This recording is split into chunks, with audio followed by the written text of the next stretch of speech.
What is up, guys? Lukewarm Mining here. Hope y'all are doing all right. It is currently around 12 o'clock in the morning.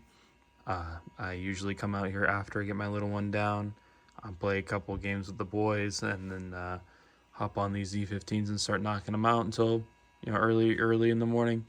So honestly, I thought it was a good time as any to kind of cover what I've been up to, kind of give you guys an update. It's been like over a month since I've really posted a video, so this one's kind of going to be a little bit more rambling, kind of talking about projects and why I haven't really posted and kind of where I've been stuck.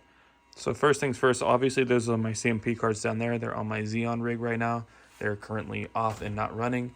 I did go ahead and solder on new resistors onto the PCI Express. I did get them to show up eventually as PCI Express 1.0 by 16s. So technically they are by 16. It's faster than the 1x1 link, but it's obviously not like PCI Express 3.0.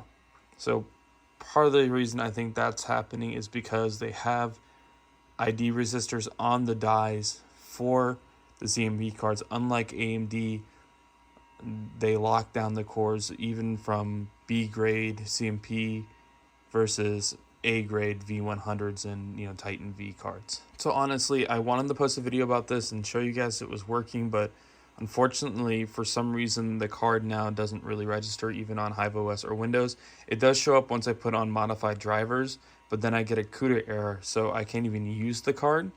So I more than likely will have to tear it apart again, go and reprogram the EEPROM again with the CMP BIOS, make sure I didn't damage anything, but in all honesty, I actually think I put the V100 BIOS on the bottom card and put the CMP BIOS back on the top card. I've swapped the EEPROMs, and the issue seems to have gone away on the one that I swapped the EEPROM on. So it looks like I can return these back to normal.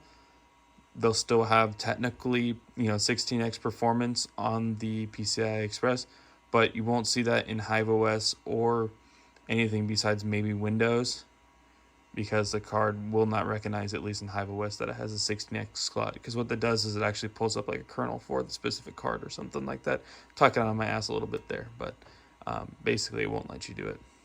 I also had a video coming out about how to make these things even more efficient, because obviously these are 4-year-old miners.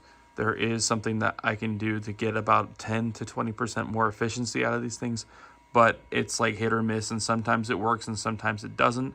So I'm working with the dev that's been doing this with me. That should give you an idea of what it is in order to get this thing to start running a lot more efficient. But right now we're still kind of chasing errors. He's waiting to get a working Z15 from one of his other clients just to double check and make sure it works before we push out something that's ready for market. I guess other minor updates, obviously, if you've been watching live streams, I'm out in the garage now rather than in the office. I have a new hot air station right here. This was, I honestly want to say, almost given to me by DJ. He gave me a super killer deal on this. He paid way more than what I paid for it, and it was literally brand new in the box. So sorry you never got to use this, DJ, and learn. Honestly, if I could, I'd probably teach you how to use this thing. But in the meantime, it is getting well loved and well used right now. This thing is significantly better than my last hot air station. Honestly, I kind of want to junk that one, because this one, it's significantly faster, consistent on temperature. The soldering iron is fantastic, has a super long cord. Plus, I like how it has a system for racking in the nozzles when I want to swap them out. Anyways, guys, just wanted to let you know that, it is quiet in here. It is a little bit depressing right now. Honestly, I wish I had my CMP cards running. Honestly, I wish I had more Z15s up here running, especially with firmware that makes them more efficient.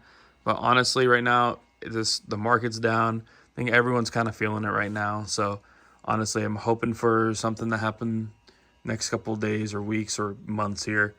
Maybe we see it pick up a little bit. So anyways, guys, apologize for just kind of the rant video. Just kind of wanted to give an update because it's been over a month. So more than likely, I'll be live streaming this weekend or sometimes next week. Anyways, y'all take care.